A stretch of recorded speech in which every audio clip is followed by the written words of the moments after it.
আপোনালোক সকলোকে দীপাৱলীৰ শুভেচ্ছা জনাইছোঁ আৰু আজি ৰাজীৱ ভৱনত জুবিন গাৰ্গৰ মৃত্যুৰ তদন্তৰ বিষয়ক লৈ মই আপোনালোকৰ মাধ্যমেৰে চৰকাৰ জনগণ আৰু সকলো পক্ষকে কিছু কথা জনাব বিচাৰিছোঁ। আমাৰ যি মহান শিল্পী জাতীয় গৌৰৱ জুবিন গাৰ্গৰ মৃত্যুৰ এমাহ পাৰ হৈ গ'ল আৰু এই সময়ছোৱাৰ ভিতৰত তদন্তৰ পৰা কি হৈছে কেনেধৰণে তদন্ত আগবাঢ়িছে এইখিনিলৈ যে কোনোৱেই সন্তুষ্ট নহয় সেই কথা সাধাৰণ নাগৰিকৰ উপৰিও তেখেতৰ পৰিয়ালৰ বিভিন্নজনৰ বিভিন্ন সময়ত যি সামাজিক মাধ্যমত ষ্টেটাছ আমি পঢ়িবলৈ পাইছোঁ তাৰ পৰা আমি সকলোৱে গম পাইছোঁ যে তদন্ত প্ৰক্ৰিয়া যেনেধৰণে যাব বুলি আশা কৰা হৈছিল সেই দিশত আগবঢ়া নাই। বহুতে প্ৰশ্ন কৰিবলৈ আৰম্ভ কৰিছে যে এই তদন্ত নিৰপেক্ষ হৈছে নে নাই। ইয়াৰ কাৰণ মুখ্যমন্ত্ৰী মহোদয়ে বিভিন্ন সময়ত তদন্তৰ বিষয়ত যিসমূহ বক্তব্য দি আহিছে সেই বক্তব্যসমূহ তেখেতক কোনে যোগান ধৰিছে তাৰ পৰাই আৰম্ভ হৈছে।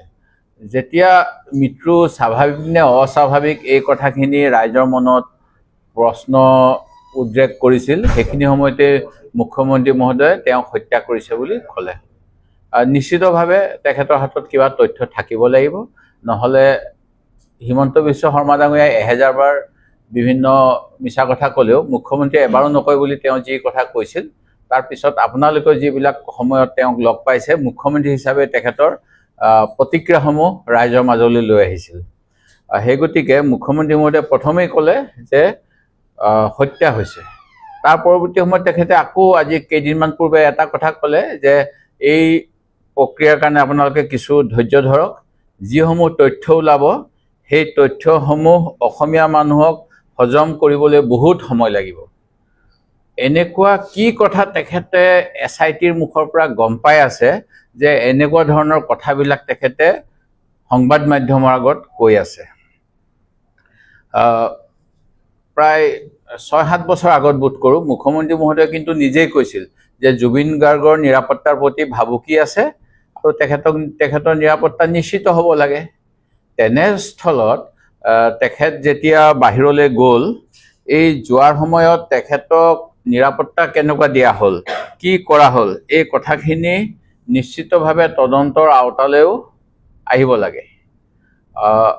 অসম আৰক্ষীৰ CIDক SITক তদন্ত কৰিবলৈ দিয়া হৈছে।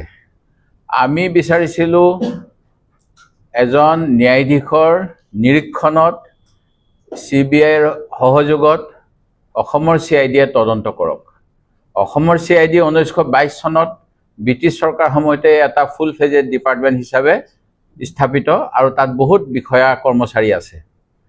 তেখেতসকলে নেশ্যনেল ক্ৰাইম ব্যুৰোৰ পৰাও বিভিন্ন সময়ত প্ৰশিক্ষণ লাভ কৰে কেনেকৈ ক্ৰিমিনেল এটা ক্ৰাইম হ'লে ইনভেষ্টিগেশ্যন কৰিব লাগে। কিন্তু শেহতীয়াকৈ দেখা গৈছে মুখ্যমন্ত্ৰীৰ নিজৰ পৰিচালনাত অসম আৰক্ষীৰ এটা বিভাগ খোলা হৈছিল 1984 চনত।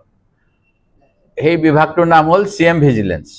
CM ভিজিলেন্সৰ অধীক্ষক পৰ্যায়ৰ বিষয়াক CIDৰ প্ৰতিটো কামত কিয় ব্যৱহাৰ কৰা হয় এই প্ৰশ্নটো এটা আহিছে যে CIDত সেই ৰেংকৰ SSP কেইজন আছিল, SP কেইজন আছিল, তেওঁলোকক এই দায়িত্ব যদি দিবলৈ নায়েই তেওঁলোকক CIDত কিয় পোষ্টিং কৰি ৰখা হৈছে।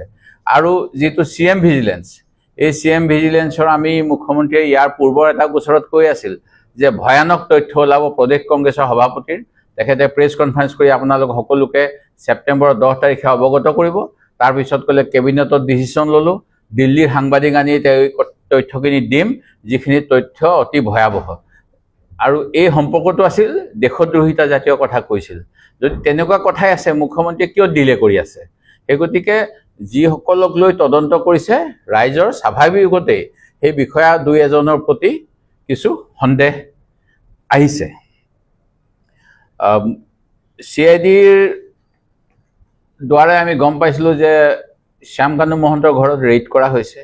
এই ৰেইডক লৈও এতিয়া বিভিন্ন প্ৰশ্ন উত্থাপন হৈছে যে কোৰ্টৰ পাৰ্মিশ্যন লৈ ৰেইড কৰা হৈছিল নে নাই, ইণ্ডিপেণ্ডেণ্ট উইটনেছ আছিল নে নাই, আৰু যদি এইটো ঘৰ ইডি কেছটো দিব বুলি ক'লে অন্য এটা গোচৰ নিজে ৰুজু কৰিলে অৰ্থনৈতিক অপৰাধ কৰিছে বুলি, তাৰপিছত যদি ঘৰটো চিল কৰিছিল তেখেতৰ পৰিয়ালৰ সদস্যসকলে চিল কৰা ঘৰটোত কেনেকৈ যাবলৈ পালে, আপোনালোকৰ মাধ্যমেৰে আমি দেখা পাইছিলোঁ, আপোনালোকে প্ৰশ্ন উত্থাপন কৰিছিল যে আপুনি কেনেকৈ আহিছে, কি কথা।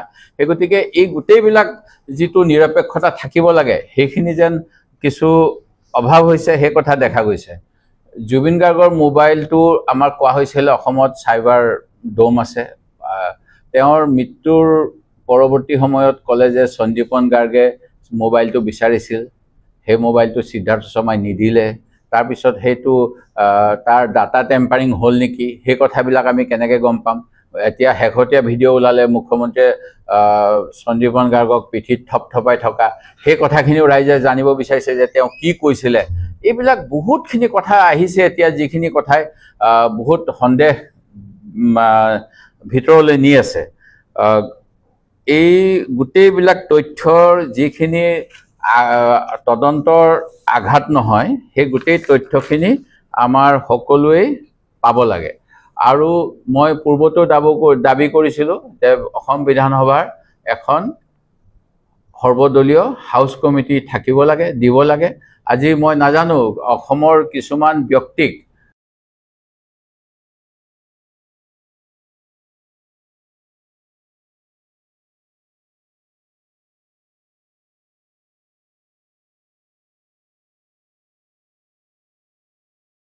ব্যক্তি নগ'ল সেই আলোচনালৈ, তেখেতসকলক আপোনালোকৰ মাধ্যমেৰে ধন্যবাদ জনাইছোঁ। কাৰণ আমি যিসকল ওলাই আহিলে তাৰ পৰা গম পাইছিলোঁ, তেওঁলোকৰ দুই এজনে কৈছিল যে এনেকুৱা কথা গম পালোঁ, বহুত কথা গম পালোঁ, এইখিনি কথা আমি নকওঁ। তেওঁলোকৰ কি আইনৰ দিনত কেনেকুৱা গোপনীয়তাৰ তেওঁলোকৰ পৰা শপত লৈ পেলাই এই কথাবিলাক CID-য়ে শ্বেয়াৰ কৰিলে, এই কথাটোও জানিব বিচাৰোঁ। কাৰণ এনেকুৱাতো কোনো আইনত নাই যে অপৰাধৰ বিষয়ে কাৰোবাক আগতীয়া সম্ভেদ দিব বা অপৰাধীয়ে কি কৰিলে এই তদন্তৰ সম্ভেদ দিয়ে।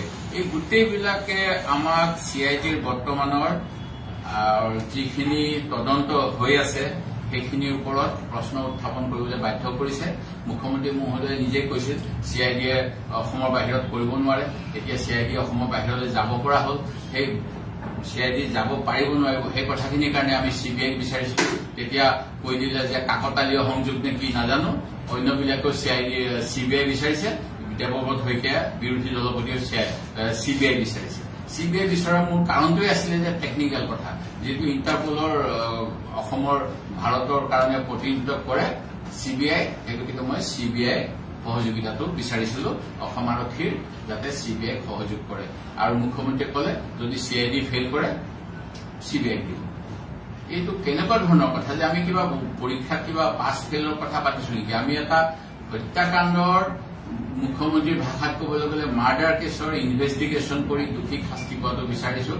আৰু তেওঁ এজন মানুহ যিজন বহুত শিল্পীয়ে চৰকাৰী পক্ষৰ বঁটা বাহনৰ লোভত, পুৰস্কাৰৰ লোভত তেওঁলোকে মাত মাতিবলৈ সাহস নকৰে, কিন্তু এজন সাহসী কণ্ঠ যিজনে অসমীয়া জাতিৰ কাৰণে, অসমীয়া ভাষাৰ কাৰণে, অসমীয়া গীত মাতৰ কাৰণে চৰকাৰে যদি কিবা ভুল কৰিছিলে সেই ক্ষেত্ৰতো মাত মাতি আহিছিল।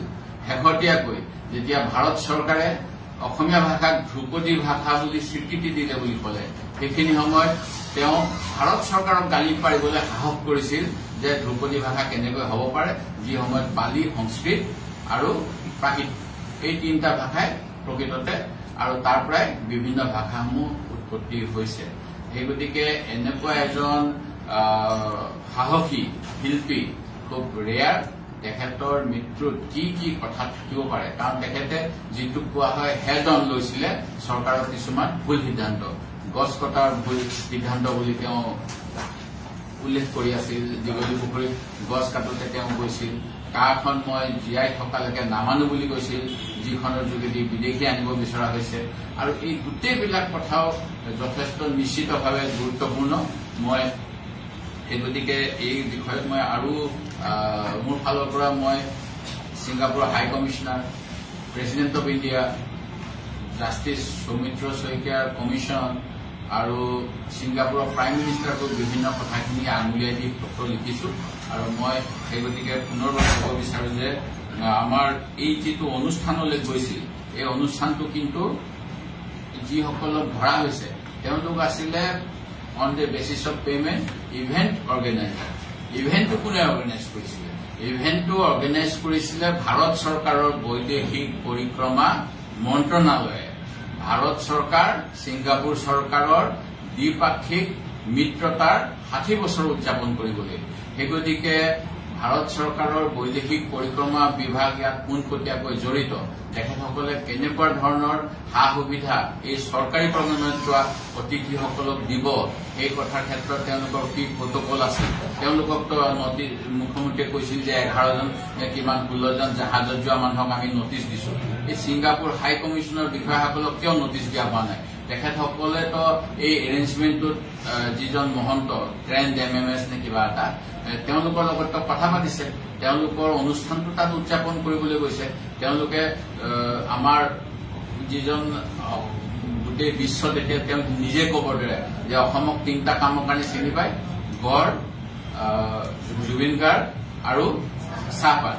সেই গতিকে এনেকুৱা আমাৰ যিজনক আমি বিদেশলৈ পঠালো তেখেতৰ নিৰাপত্তাৰ ক্ষেত্ৰত এজন এস্কৰ্ট অথবা প্ৰটকল অফিচাৰ দিয়া হৈছিল নে নাই, এইবিলাক গাফিলতি কাৰ, এই গোটেই কথাবিলাক জানিবলৈ অসমৰ সাধাৰণ জনগণৰ যিসকলে আজি এমাহে মুখ্যমন্ত্ৰীয়ে কৈছে মই জুবিন গাৰ্গৰ কাৰণে নহয়, ছচিয়েল মিডিয়া আৰু কিবা সাংবাদিক নে কাৰ কাৰণে তেওঁ 28 দিন হব পৰা নাই। কিন্তু জুবিন অনুৰাগীসকলে জুবিনৰ কেনেকে মৃত্যু হল সেই তদন্ত কিয় ভালকৈ হোৱা নাই, তেওঁ কিয় আমি অকালতে হেৰুৱালো সেই কথাটো ভাবি শুব পৰা নাই, মই যিটো গম পাইছো। সেই গতিকে এইখিনি কথা আৰু ভাল ধৰণে তদন্ত হব লাগিব। ছিংগাপুৰ পুলিচক সেই সময়ত যিকেইজন তেওঁৰ সহযাত্ৰী আছিল তেখেতসকলে জুবিন গাৰ্গক যে পানীত নামিবলৈ ডাক্তৰে মনা কৰি থৈছে, জুবিন গাৰ্গক যে 3 বছৰৰ বাবে এটা বিশেষ পিল, যিটো পিল আমি ইণ্টাৰভিউত পাইছিলো যে ভাৰতবৰ্ষৰ কোনো ফেক্টৰীত নবনায়, ডক্টৰ হিতেশ বৰুৱাই সেইটো জুবিন গাৰ্গে 500 mg দুবাৰ নাখাওঁ বুলি কোৱা কাৰণে স্পেচিয়েলি অৰ্ডাৰ দি এপালিতে 1000 mg যিটো দিছিলে সেই পিলটো প্ৰতিদিনে খোৱাৰ কথা যে তেওঁলোকে পাহৰি গল, নুখুৱালে, সেই কথাবিলাক কোৱা হলে নিশ্চিতভাৱে যিটো ষ্টেটমেণ্ট আহিছে initially there is no' foul play, তাৰ পৰিৱৰ্তে there may be foul play বুলি নিশ্চিতভাৱে সেই কাগজত উল্লেখ হল হয় আৰু এওঁলোক তাতে গ্ৰেপ্তাৰ হল হয়। সেই গতিকে তেওঁলোকে তাত গ্ৰেপ্তাৰ নোহোৱাকে বাচি আহিলে। কিন্তু অসম আৰক্ষীয়েও পূজালৈকে পূজা খাই আহক তেওঁলোকে বুলি যিটো মুখ্যমন্ত্ৰীৰ ভাষ্য, তাৰপিছত ৰাইজৰ হেঁচাত এতিয়া ৰাইজে কলে যে পূজা খাবলৈ প্ৰথম দেখিছো যে অভিযুক্তসকলক ছুটি দিয়ে চৰকাৰে, তাৰপিছত তেওঁলোকৰ ধৰা ব্যৱস্থা কৰিলে আৰু কাকতালীয়ভাৱে একেদিনাই 2জনক, এজনক গুৰগাঁৱত ধৰিলে, এজনক দিল্লী এয়াৰপৰ্টত ধৰিলে। সেই ক্ষেত্ৰতো তেওঁলোকে আইনী সুৰুঙাৰে বাচি যাব নেকি সেই কথা নিশ্চিতভাৱে মনলৈ আহে, যিহেতু আমাৰ আইনত আছে যে ট্ৰেনজিট ৰিমাণ্ড ল'ব লাগে। বিদেশৰ বাহিৰৰ জাগাত যদি কাৰোবাক গ্ৰেপ্তাৰ কৰা হয় নিয়েৰেষ্ট মেজিষ্ট্ৰেটৰ ওচৰলৈ গৈ যিখন ৰাজ্যৰ আৰক্ষীয়ে তেওঁলোকক ধৰিছে তেওঁ সেই অন্যখন ৰাজ্যৰ মেজিষ্ট্ৰেটৰ পৰা পাৰ্মিশ্যন ল'ব লাগে, মই অসমলৈ তেওঁলোকক লৈ যাম বুলি। সেই কামখিনি কৰা হল নে, আইনী সুৰুঙা ৰাখি দিয়া হল কাৰোবাক বচাবলৈ, সেই প্ৰশ্ন আমি আজি জানিব বিচাৰো।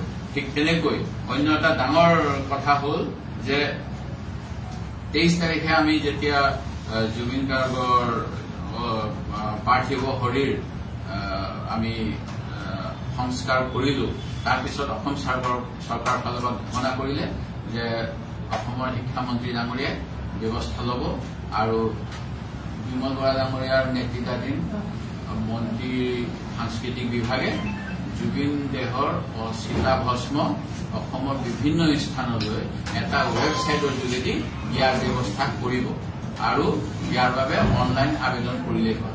সেই ৰণোজ পেগু ডাঙৰীয়াই 23 তাৰিখৰ দিনাই ঘোষণা কৰিছিল।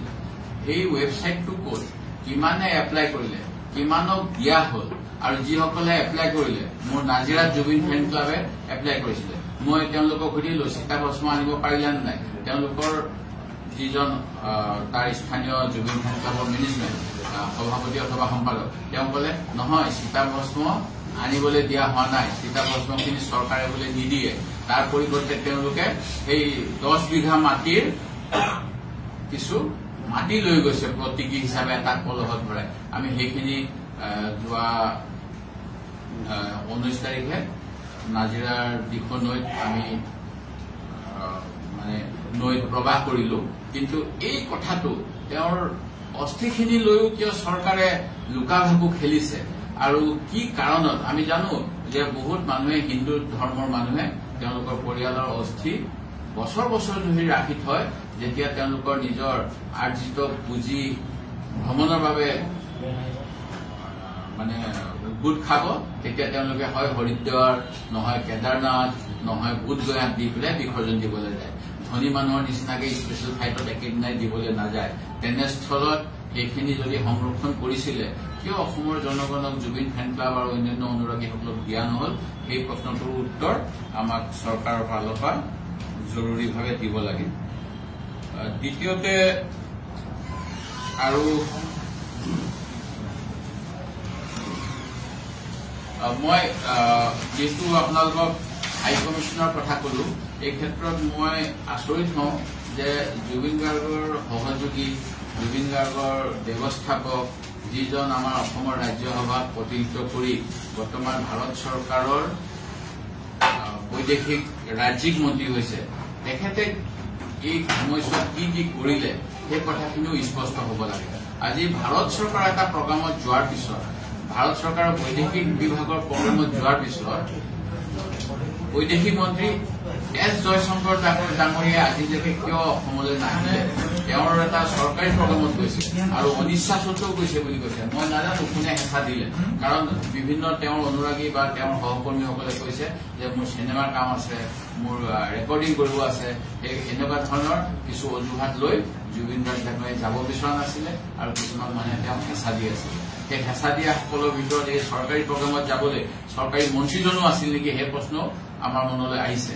আৰু কিয় তেখেতে এতিয়ালৈকে কেন্দ্ৰীয় বৈদেশিক মন্ত্ৰী ইয়াত উপস্থিত নহল, আদ্য শ্ৰাদ্ধ সময়ত নহল, 13 দিনত নহল? মই এই গোটেইবিলাক প্ৰশ্ন বিচাৰো। আমি ইয়াত ৰাজনীতি কৰাৰ কথা নাহে, ৰাজনীতি কোনে কৰিছে অসমৰ ৰাইজে নিশ্চিতভাৱে গম পাব। মই তেওঁলোকৰ মনৰ প্ৰশ্নখিনিহে আপোনালোকৰ যোগেৰে জবাবদিহি কৰিব বিচাৰিছো। আৰু জুবিন গাৰ্গ ডাঙৰীয়াৰ এই অপমৃত্যুৰ বাবে যিহেতু তেওঁ কেন্দ্ৰীয় চৰকাৰৰ প্ৰগ্ৰামত গৈছিল, পবিত্ৰ মাৰ্ঘেৰিটা ডাঙৰীয়াই নিশ্চিতভাৱে জানিছিল তেওঁক দৰৱ খাব লাগে, তেওঁক সাগৰৰ পানী বা যিকোনো পানীৰ ওচৰত যাব নালাগে। তেনেস্থলত তেখেতৰ এটা দায়িত্ব নাছিল নে আমাৰ এই শিল্পীজনক সুৰক্ষা দিবলৈ, ছিংগাপুৰৰ হাই কমিশ্যনক বিশেষ ব্যৱস্থা কৰাই দিবলৈ? এই প্ৰশ্ন নিশ্চয় আছে আৰু তেওঁৰ এই বিভাগত মই বিফলতা বুলি ভাবো। আৰু তেখেতে যেনেকুৱা ধৰণৰ পাৰদৰ্শিতা দেখাব লাগিছিল ইয়াক নেদেখুৱাৰ বাবে মই ভাবো তেওঁ জবাবদিহি হ'ব লাগে। মই আৰু বিশেষ নকৈ এইখিনি আপোনালোকক প্ৰেছ ৰিলিজ কৰি দিম। এইকেইটাই মূল কথা আছিলে। আৰু মই যিটো কমিশ্যন অফ এনকুৱাৰী, মই মুখ্যমন্ত্ৰী মহোদয়ে কিছুমান পৰামৰ্শ বিৰোধী লোৱা নিচিনা দেখায়। যেনেকৈ প্ৰধানমন্ত্ৰী নৰেন্দ্ৰ মোদী ডাঙৰীয়াই ৰাহুল গান্ধীয়ে কোৱা কিছুমান পৰামৰ্শ লোৱাৰ নিচিনা দেখায়। উদাহৰণস্বৰূপে বহুত দিন ধৰি তেওঁলোকে কাষ্ট সেন্সাছ নকৰো বুলি কৈ থাকিলে, এতিয়া কাষ্ট সেন্সাছৰ কথা ক'লে। ঠিক তেনেকৈ কংগ্ৰেছৰ ফালৰ পৰা দাবী আছিল মহিলাৰ আৰু আসন সংৰক্ষণ লাগে লোকসভা বিধানসভাত, সেইখিনিও কৰিছো বুলি কৈ দেৰিকে কৰিম বুলি ক'লে। ঠিক তেনেকৈ অসমৰ মুখ্যমন্ত্ৰীও মই যেতিয়া CBI ইনকুৱাৰী বিচাৰিলো, CID ফেইল কৰিলে, CBI দিম বুলি কৈছে। মই যেতিয়া জুডিচিয়েল ছুপাৰভিজন বিচাৰিলো, তেখেতে জুডিচিয়েল ছুপাৰভিজন নিদি জাজৰ এখন কমিশ্যন বনাই দিছে, যিখন কমিশ্যন মই ভাবো ইয়াৰ বাবে প্ৰয়োজন নাছিলে। কাৰণ যিটো ডাবল জিঅ'পাৰ্ডি কয় বা অসম আৰক্ষীয়ে যিখিনি তদন্ত কৰি আছে, মই চাইছো যিখন নটিফিকেশ্যন ওলাইছে, এই একেখিনি কথাই যিখন আয়োগ সেইখনে সেইখিনিয়ে বিচাৰিছে। গতিকে দুজাগাত দিয়াৰ নিশ্চয় প্ৰশ্ন নুঠে। ইয়াৰ ক্ষেত্ৰত মই পুনৰবাৰ যিটো জুডিচিয়েল ছুপাৰভিজন সেইটোৱে মই পুনৰ দাবী কৰিছো। আৰু আশা কৰো চৰকাৰে জুবিন গাৰ্গৰ যেনেকে জাষ্টিছ ফৰ জুবিন গাৰ্গ যোৱা সময়ছোৱাত চলি আছে, অসমৰ যিসকলৰ ফেচবুক নাই, যিসকলে হেছটেগ লিখিব নাজানে, তেওঁলোকৰ মনে মনে যিটো গাঁৱে ভূঞে সেই কথা চলি আছে, সেই কথাটোৰ প্ৰতি চৰকাৰে সন্মান জনাই জুবিন গাৰ্গৰ ন্যায় আমাক দিব। যেহেতু আচলতে ৰাইজে কৈছে যে এইবাৰ দীপাৱলীটো আতচবাজি নুফুটাবলৈ আহ্বান জনাইছে, কিন্তু কালি তেনেকুৱা এটা পৰিৱেশ দেখুৱাওঁতে প্ৰতিনিধি টাইমৰ এগৰাকী সাংবাদিকক আচলতে আক্ৰমণ কৰিছে। মই অতি দুখিত নাৰায়ণ শইকীয়াক এনেকৈ ৰাতি এছাম দুষ্কৃতিকাৰী অপসংস্কৃতিৰ বাহকে এনেকৈ আক্ৰমণ কৰাৰ বাবে তেওঁৰ নিজৰ সংবাদ গোষ্ঠীৰ বাবে সংবাদ পৰিৱেশন কৰিবলৈ চেষ্টা কৰাৰ সময়ত আৰু ইয়াৰ বাবে অন্যতম এজন যিটো কয় যে এলিমেণ্ট এনেকুৱা বেয়া কামৰ এলিমেণ্ট আমাৰ অসমৰ মুখ্যমন্ত্ৰী ডাঙৰীয়া তেখেতে নিজেই উৎসাহ জনাইছিলে যে মই বৰপেটাৰ ফটকা কিনিম এবাৰ আৰু মই দেৱালী ভালকে ফটকা ফুটাম। তেখেতে আগে পিছে ফটকা ফুটাই নে নাই মই নাজানো, কিন্তু জুবিন গাৰ্গৰ হত্যাৰ পিছত যেতিয়া বিভিন্ন মহলৰ পৰা দাবী আহিছিল যে ফটকা ফুটাব নালাগে, সেইখিনি সময়ত মুখ্যমন্ত্ৰী মহোদয়ে মধ্যস্থতা কৰিব পাৰিলে হয়।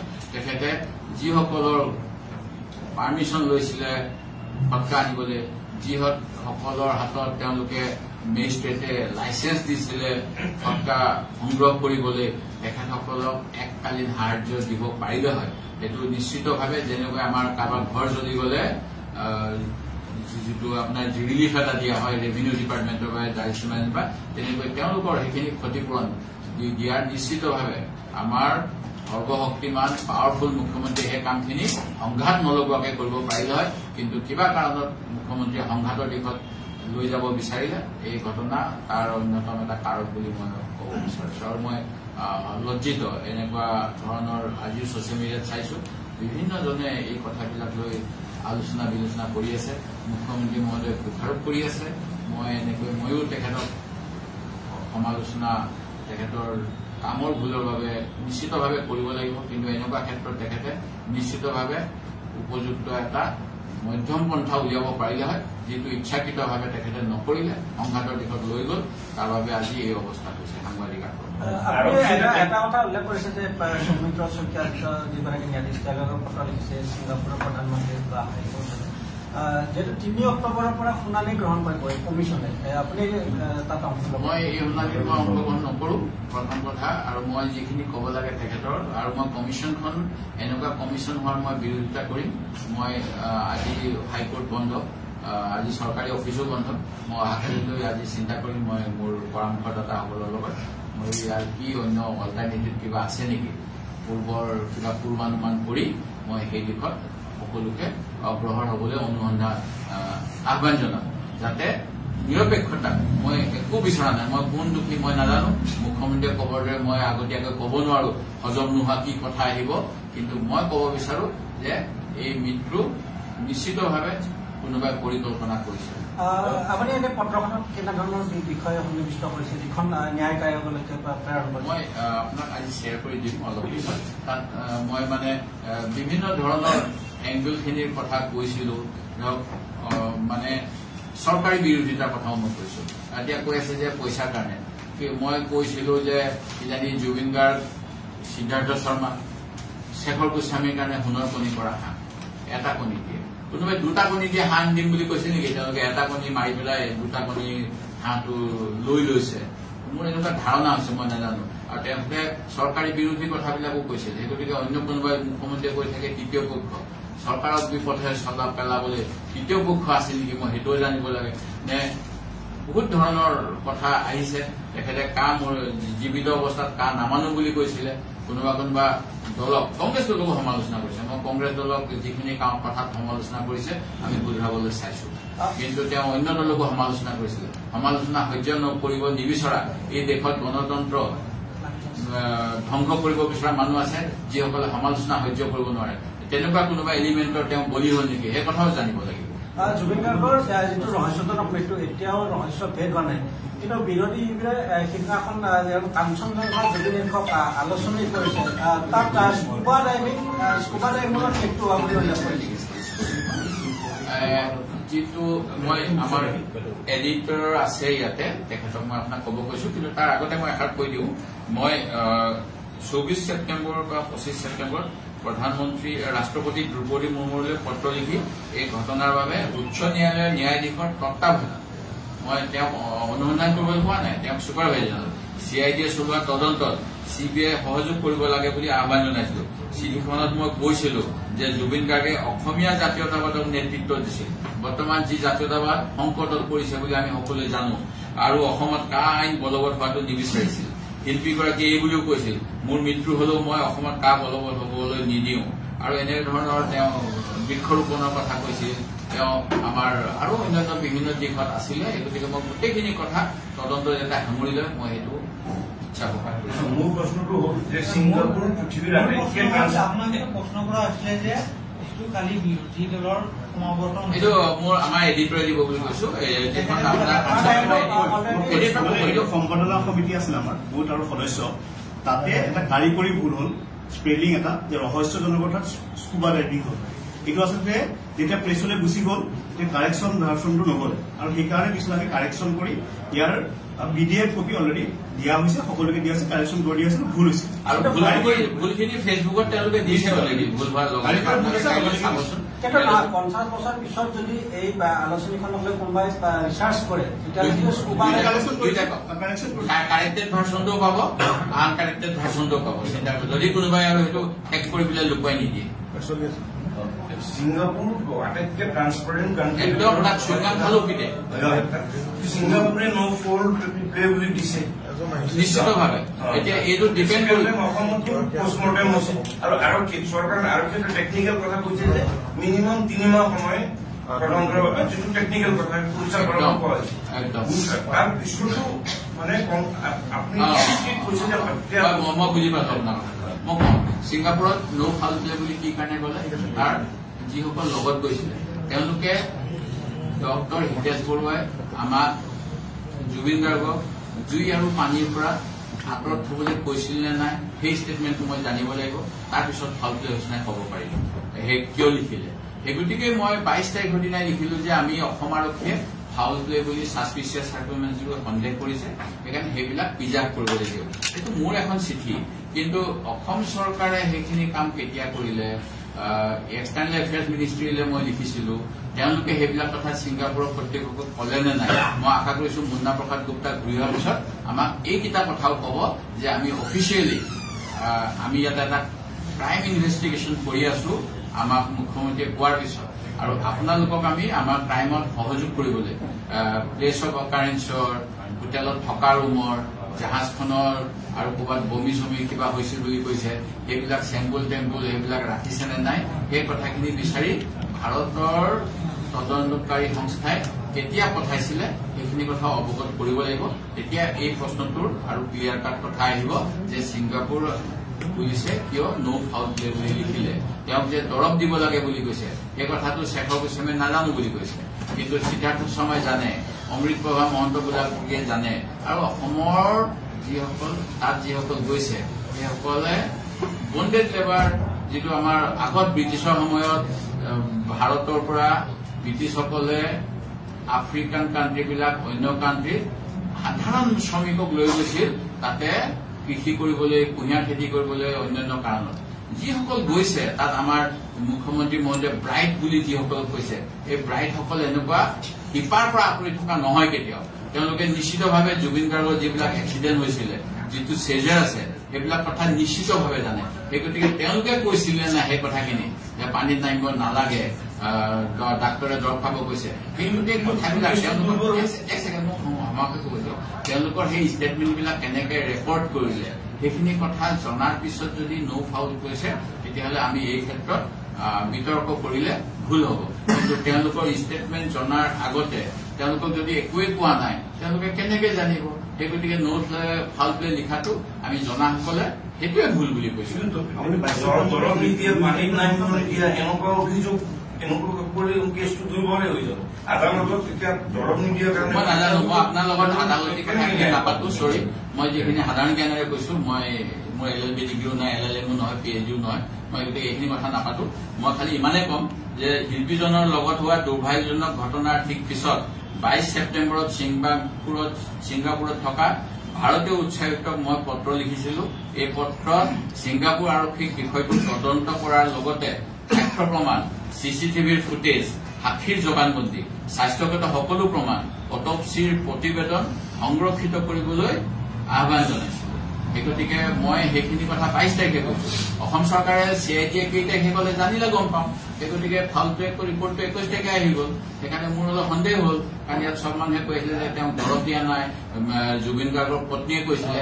18 তাৰিখৰ দিনা সকলো কথা পাতে বুলি কৈছে তেখেতে মই যিখিনি কথা কৈছো হাজি কোৱা নহয় গৰিমা গাৰ্গ ডাঙৰীয়াই কৈছিলে যে মোক পানীত যাব বুলি কোৱা নাই মোক আউটিঙত যাব বুলি কোৱা নাই সকলো কথা পতা মানুহগৰাকী সেই গতিকে মই উৰা বাতৰি ভিত্তিত প্ৰেছ কনফাৰেন্স কৰা নাই মই যিখিনি কৈছো যিখিনি মই শুনিছো সেইখিনি আৰু আপোনাৰ এটা কথা সুধিছো যে চাৰিফালৰ পৰা দাবী এটা উঠিছে যে মানে অসম আৰক্ষী বা SITৰ নিৰপেক্ষ নহয় CBI দিব লাগে বহুবাৰ মই তেনেকে কোৱা নাই এইটো ওলাইছে মই এইটো কথাই কৈছো মই এইটো কথা কৈছো এই দাবীটো উঠাৰ কাৰণ অন্যতম কাৰণ হ'ব পাৰে অসম আৰক্ষীৰ যিমানখিনি বিষয়া আছে CID বিষয়াবিলাকৰ উপৰিও যিগৰাকী 2 নম্বৰ বিষয়া ইনভেষ্টিগেটিং অফিচাৰ বুলি কৈছে তেখেত হ'ল CM ভিজিলেন্সৰ আৰু CM ভিজিলেন্সক আপোনালোকে আসাম পুলিচৰ ৱেবছাইটত গৈ চাব ডাইৰেক্টলি কণ্ট্ৰল বাই চিফ মিনিষ্টাৰ বুলি লিখা আছে সেই গতিকে যদি তেখেতৰ